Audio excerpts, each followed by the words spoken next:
বিলম্বীৰ আচাৰ বনাবলৈ লৈছোঁ। এয়া আচাৰত দিবলৈ মই প্ৰথমতে 1 চামুচ জিৰা, 1 চামুচ সৰিয়হ, 1 চামুচ ধনিয়া গুটি, 1 চামুচ চফ, শুকান জলকীয়া 4-5টামান জালুক। এতিয়া এইখিনি মই ভালদৰে শুকান কেৰাহী এখনত ভাজি ল'ম।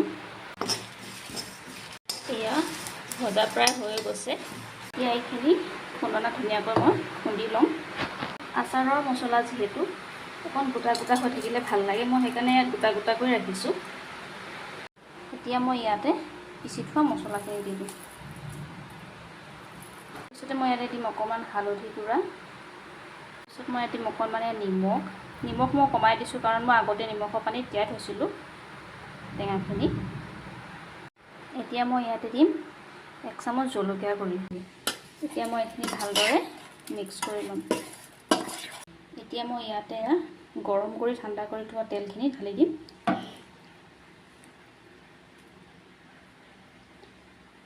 তাৰপিছত আকৌ এবাৰ ভালদৰে লৰাই দিছোঁ।